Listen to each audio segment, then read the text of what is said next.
But हमारा जहाँ हक का पैसा है वो हम लेके ही रहेंगे, चाहे कुछ भी हो जाए, झगड़ा हो जाए, कुछ भी हो जाए। तुझे देखा तो ये जाना सनम के बाद हमको और गाना नहीं मिला था उस कंपनी से।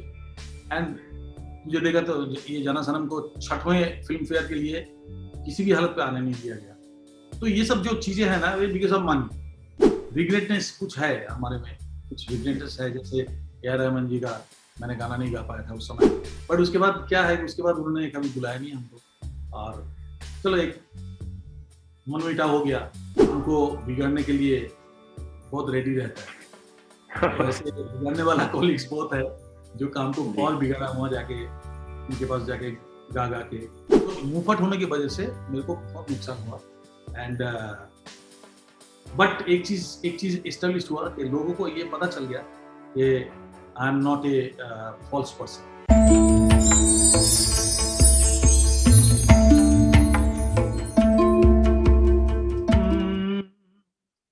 धीरे धीरे से मेरी जिंदगी में आना, धीरे धीरे से दिल को चुराना, तुमसे प्यार हमें है कितना जाने जाना, तुमसे मिलकर तुमको है बताना।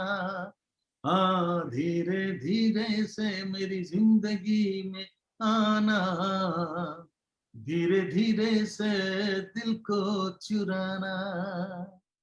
तो हेलो फ्रेंड्स, हमारे साथ हैं बेहद ही खास मेहमान जिनकी तारीफ में मैं क्या कहूँ। मतलब उनके सामने अगर मैं कुछ कहूंगा तो सूरज को आईने दिखाने जैसा होगा। मैं बात कर रहा हूँ कुमार सानू जी की, जिनकी मखमली सी आवाज, मदहोश कर देने वाली आवाज ने आज तक आप सभी के दिलों पर राज किया है। और आज वो हमारे साथ हैं। उनके साथ उनकी पर्सनल प्रोफेशनल लाइफ के बारे में बात करेंगे। बहुत सारे उनके जो नए गाने आ रहे हैं उस पर भी बात करेंगे। Welcome to Bollywood now Kumar sir, कैसे हैं आप? अच्छा हूँ जी। और इतना सक्सेस पाने के बाद भी आप कैसे अपने आप को ग्राउंडेड रख पाते हैं? क्योंकि मैं बहुत गरीब परिवार के हूँ, मैं बहुत ही गरीब फैमिली से हूँ, इतना गरीब के पूछो मत। तो मैंने देखा कि पॉवर्टी क्या है, तो क्या लाइफ को किस तरह से लीड किया जा सकता है। मैं अपने डैडी को देखा, मम्मी को देखा, तो उसमें से जो अच्छा चीज़ है वो निचोड़ के वो मेरे अंदर, मेरे खून में है। सो मेरे को ऐसा देखा मैंने कि डैडी को इतना ज्ञानी होते हुए भी इतना ग्राउंडेड पर्सन, एंड इतना दिल से बड़ा, मम्मी को देखा कि इतना दिल, हार्ट उनका इतना बड़ा था ना। गरीबी में भी वो लोगों के लिए करने के लिए भूलता नहीं था, अपने खाने में से थोड़ा बहुत बचा के दे देते थे लोगों को। तो ये सब चीज़ देख के ना, ये जो अपब्रिंगिंग जो होता है ये अपने आप ग्रो होता है। तो मेरे डैडी ने भी मेरे को हमेशा ये कहते थे कि जितना भी बड़ा बन जा, जितना भी कुछ बन जा, कुछ एक पोर्शन तेरे दिल से, कुछ एक पोर्शन गरीबों के लिए हमेशा करना, उसमें तेरे को दुआ मिलेगा, तेरे को सब कुछ अच्छा, तेरा अच्छा होगा। तो ये जो बातें हैं ना, ये सब बातें सब दिमाग में घूमते रहते हैं, इसकी वजह से शायद मैं ऐसा हूँ जो भी हूँ। आपको लगता है grounded, I am grounded because I never ignore my fans. मेरे को फैंस को इग्नोर करने का हिम्मत होता ही नहीं है। मैं बड़े बड़े लोगों से लड़ जाऊंगा, बड़े बड़े प्रोड्यूसर से लड़ जाऊंगा, म्यूजिक डायरेक्टर से लड़ जाऊंगा, लेकिन फैंस से मेरे को कभी भी लड़ने का हिम्मत नहीं होता, क्योंकि वो लोगों ने मुझे बनाया। तो आई नेवर इग्नोर देम। तो ये बात हम कभी नहीं भूलते कि वो लोगों ने मुझे बनाया। तो हम किसको अपना रुतबा दिखाए, किसको अपना, जिन्होंने हमें बनाया उसको हम अपना रुतबा दिखाए तो कैसे लगेगा। तो ये जो फीलिंग्स है ना, ये फीलिंग्स हमारा कभी दिल से जाएगा नहीं। सो इसीलिए मैं हर एक फैंस के साथ बात करता रहता हूँ। जो मेरे को मिलता है एयरपोर्ट में या कहीं रास्ते में, फोटो खींचना चाहते हैं ले लो, आप ऑटोग्राफ लेना चाहते हैं ले लो, आप बात करना चाहते हैं कर लो, नेवर इग्नोर देम। तो इसलिए शायद ऊपर वाले थोड़ा मेहरबान है हमारे।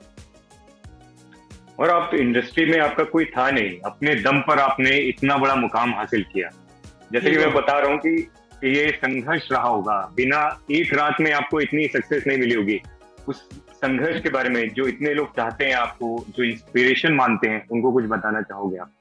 देखिए, संघर्ष तो हर एक को करना पड़ता है। स्ट्रगल नहीं करे तो वो सक्सेस का मजा ही नहीं ले सकता। स्ट्रगल अगर नहीं करे तो सक्सेस का जो मजा है ना, जो खूबसूरती है, वो मजा ले ही नहीं सकते अगर बिना स्ट्रगल। रातों रात उसको कुछ फेम मिल गया और वो टॉप पे चला गया तो उसको पता ही नहीं चलेगा सक्सेस का मजा क्या है।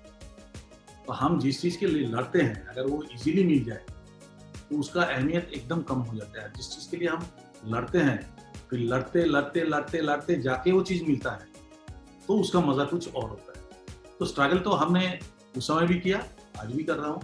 ऐसा नहीं कि स्ट्रगल मेरा खत्म हो गया, स्ट्रगल आज भी कर रहा हूँ। बट क्या है कि उस समय के स्ट्रगल में मैंने जो चीज़ 2-3 चीज़ मैंने अपने आप में ग्रो अप किया था। एक तो दूसरा क्या कर रहा है उसके बारे में हम ध्यान नहीं देते। हमारे कॉलीग्स या हमारे आजू बाजू में कौन क्या कर रहा है उसमें हम ध्यान नहीं देते। तो जो कर रहा है उसके नसीब से कर रहा है, हम क्या कर रहा है उसके ऊपर हम फोकस करते हैं हमेशा। पहली तो बात तो ये है। सेकेंड बात यह है कि कॉन्फिडेंस, सेल्फ कॉन्फिडेंस, कि मैं जो काम करने जा रहा हूँ वो काम मैं 100% दूंगा तब जाके आगे वाला इंप्रेस होगा। तो ये इसके ऊपर वर्कआउट करते थे हम। एक गाने को जैसे ही हमको गाना सिखाया जाता था तो वो गाना जब हम गाते थे तो हम हमेशा कोशिश करते थे कि उसमें वो अगर 100% चाहते हैं हम उसको 110% दें। हमारा इनपुट जो है वो इनपुट हम दें। तो उससे क्या होता था, हाँ उससे क्या होता था कि डायरेक्टर प्रोड्यूसर सब खुश होते थे। वो बोलते थे यार सोचा नहीं था ऐसा होगा। तो ये जो चीजें हैं इसके ऊपर हमने वर्कआउट किया। एंड तीसरा चीज है पैसे को कभी अहमियत नहीं दिया। हाँ हम जरूर ये करते थे कि हम काम करेंगे तो काम का रेम्युनरेशन हमको पाई टू पाई चाहिए, बट उस पैसे को लेकर हम क्या करेंगे दैट इज माइंड। बट हमारा जहाँ हक का पैसा है वो हम लेके ही रहेंगे, चाहे कुछ भी हो जाए, झगड़ा हो जाए, कुछ भी हो जाए। आपने देखा भी होगा, बहुत बार मेरे साथ हो गया, आपने देखा भी होगा कि तुझे देखा तो जाना सनम के बाद हमको गाना नहीं मिला था उस कंपनी से। एंड मुझे देखा तो ये जाना सनम को 6वें फिल्म फेयर के लिए किसी भी हालत पे आने नहीं दिया गया। तो ये सब जो चीजें हैं ना वे बिकॉज ऑफ मनी। गाना गाने के बाद हमने पैसा मांग लिया था। तो दीज आर द तो स्ट्रगल में मैं ये बोलना चाहता हूँ कि स्ट्रगल में आपको ये सब चीज का ध्यान देना चाहिए। एंड म्यूजिक डायरेक्टर में कौन बड़ा है कौन छोटा है हमारे पास सब समान। हमारे सामने जो भी म्यूजिक डायरेक्टर आता है दे आर माई भगवान, they are my God.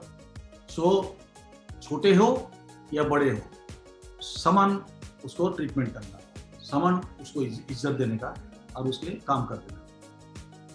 Kumar sir, ये जो आपने एक इम्पोर्टेंट बात कही कि सही को सही कहना, अन्याय के खिलाफ लड़ना, कहीं ना कहीं आपको लगता है कि वो जो आपके अंदर वो जो सच्चाई के लिए आवाज बुलंद करने की जो ताकत थी उसकी वजह से कई लोग आपसे चिढ़ गए या काम कहीं ना कहीं उस समय रुके? करेक्ट, आपने सही पकड़ा आशीष। ये करेक्ट बात है कि मुंहफट होने की वजह से और सच बोलने की वजह से हमारा कई काम खराब हुए। I don't bother about that. काम खराब हुए तो हुए, क्या करेंगे। रिग्रेटनेस कुछ है हमारे में, कुछ रिग्रेटनेस है। जैसे ए आर रहमान जी का मैंने गाना नहीं गा पाया था उस समय। बॉम्बे या रोजा करके, बॉम्बे करके एक फिल्म, नहीं रोजा करके एक फिल्म आ रहा था जिसमें गाना गाने के लिए उन्होंने बुलाया था तो हमने इग्नोर किया था कि हम बॉम्बे छोड़ के नहीं जा सकते। आपको अगर गाना करना है तो आप यहाँ आगे, क्योंकि हम उन दिनों बहुत बिजी थे, मैं और अलका दोनों ही तो बहुत बिजी थे। तो वो चाहते थे कि हम वहाँ जाके रिकॉर्ड करें। तो हम एक रिग्रेटनेस जो है वो ये है कि बाद में गाना जब निकले, जब चला गाना, इतना सुंदर गाना है ना, मैंने ग्रेट कंपोजिशंस, तो मैंने सोचा कि ये मिस हो गया हमसे यार, ये बहुत खराब हो गया। बट उसके बाद क्या है, उसके बाद उन्होंने कभी बुलाया नहीं हमको और चलो एक मन मीठा हो गया, जो हुआ। तो ये रिग्रेटनेस एक है मेरे मन में। मैं बहुत बार क्लियर करने का सोचा था, क्लियर करने का कोशिश किया था, बट वो एक बार दाग लग जाता है तो निकलता नहीं है। और हमारे इंडस्ट्री में बहुत सारे लोग हैं ऐसे जो काम को बिगाड़ने के लिए बहुत रेडी रहता है। तो ऐसे बिगाड़ने वाला कॉलीग्स बहुत है जो काम को और बिगाड़ा, वहाँ जाके उनके पास जाके गा के और काम को बिगाड़ा। तो जो भी है, तो ये एक रिग्रेटनेस मेरा है, आप कह सकते हो। तो मुंहफट होने की वजह से मेरे को बहुत नुकसान हुआ। एंड बट एक चीज एस्टेब्लिश हुआ कि लोगों को ये पता चल गया कि I am not a false person, जो कुछ भी होगा इन फ्रंट, पीठ पीछे कुछ कम से नहीं। कम पीठ पीछे नहीं, मुंह पे बोलेगा, जो बोलेंगे कुमार जी मुंह पे बोलेंगे। कुमार सर, कहीं ना कहीं एक चीज और भी देखते हैं कि लॉबी जो है वो बहुत हावी है इंडस्ट्री में, और खासकर अब बहुत पहले तो लोग बोलते नहीं थे, आपने जैसे आवाज उठाई थी उसका खामियाजा आपने खुद भुगता। अब लोग, काफी लोग खुलकर, जैसे कंगना रनौत है, बहुत लोग बोलते भी हैं आउटसाइडर वर्सेस इनसाइडर, और बहुत सारी बातें होती है। इवन आपके ही साथ के सिंगर हैं सोनू निगम, उन्होंने भी म्यूजिक इंडस्ट्री में कैसे मोनोपोली है, लॉबिंग हो रही है, उस पर भी बात की। लेकिन लोग काफी इस चीज पर अभी भी उतना खुलकर बोल नहीं पाते, ऐसा क्यों? ऐसा ऐसा कुछ नहीं है, हम तो खुल के ही बोलते हैं। ऐसा कुछ नहीं है कि लॉबी तो है, हर एक प्रोडक्शन का एक अपना गोला बना के रखा हुआ है, एक गोला। वो गोले के अंदर जितने लोग हैं वही लोगों को काम मिलेगा, बाकी लोगों को काम नहीं मिलेगा। और गोले में जो लोग हैं वो लोग रेगुलर सर्विस देते हैं। तो ये जो है ना, ये जो खेल है, ये खेल बहुत पहले से शुरू हो गया था। एंड आई थिंक के हम तो वो कर नहीं पाएंगे।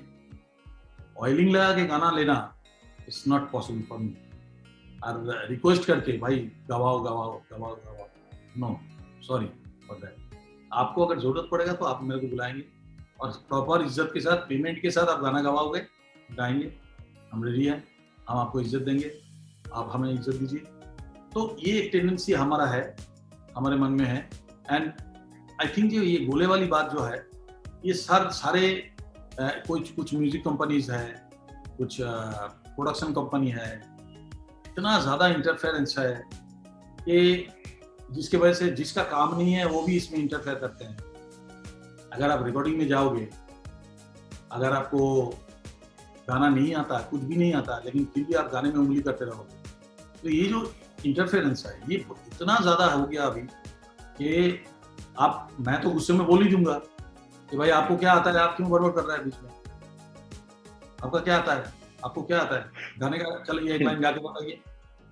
तो मैं तो बोल दूंगा, मैं तो मुंहफट हूँ। तो ये चीज जो है ना, ये चीज बहुत इंडस्ट्री को नुकसान पहुंचा दिया और भी पहुंचा रहा है। इनमें से पता नहीं, बहुत मुश्किल से एक आध गाना हिट हो जाता है, और रोज 7 दिन का हिट तो रोज ही होता है जी, 7-8 दिन का हिट रोज होता है। लोग उसमें ही खुश है, वो लोग उसमें ही खुश है कि भाई हाँ 7 दिन के लिए हिट हो गया। सर, आपके सक्सेस का इससे बड़ा एग्जांपल क्या होगा कि आपके गाए हुए, मतलब जो 10 साल 20 साल 15 साल पहले आपने गाने गाए, आज उसको रिमिक्स करके फिल्मों में डाला जा रहा है और लोगों की जुबान पर आज भी वो चल रहा है। देखो, एक चीज है, हम दिल से गाए, दिल को छूने के लिए, और लोगों के दिल में जो चीज घर कर जाते हैं उसको निकलना बड़ा मुश्किल होता है। चाहे कितना भी आए आंखों के रास्ते से, लेकिन दिल तक उतर नहीं पाते। हमने दिल में उतरने का काम किया, हमने दिल से गाया, उनके हार्ट टच किया, तब जाके आज भी वो गाना वो लोग गुनगुनाते हैं आज इतना सालों बाद। लेकिन क्या है कि रिमिक्स करके अगर गाना छोड़ते हैं मार्केट में, हमारा ही पुराना गाना, वो भी हिट होता है, दिस इज नॉट बुरा थिंग। मैं बुरा, इसके लिए कोई बुरा नहीं समझता हूँ, ये अच्छी बात है कि कुछ जनरेशन ऐसा है जो हमें ठीक से पहचानते भी नहीं है, वो लोग भी जान जाते हैं बिकॉज ऑफ दैट रिमिक्स, है ना। तो ये हमारे लिए एक प्लस पॉइंट है, हम इसको पॉजिटिवली लेते हैं। सर, आप लोग के समय में, और आज जैसे कि मैंने बताया भी कि आप रियाज को इतना महत्व देते हो, इतने ग्राउंडेड हो, मेहनत पे ज्यादा ध्यान देते हो, लेकिन आजकल वो ऑटो ट्यून, अलग अलग जो कंप्यूटर से जनरेट करके आवाज निकाल सकते हैं, स्टार्स खुद गाना गा रहे हैं, इसको कैसे देखते हो आप? क्या होता है, आज जो हो गया ना, आज उसको एक खूबसूरत वर्ड में बोल सकते हैं, एक डेस्परेट सिंगिंग।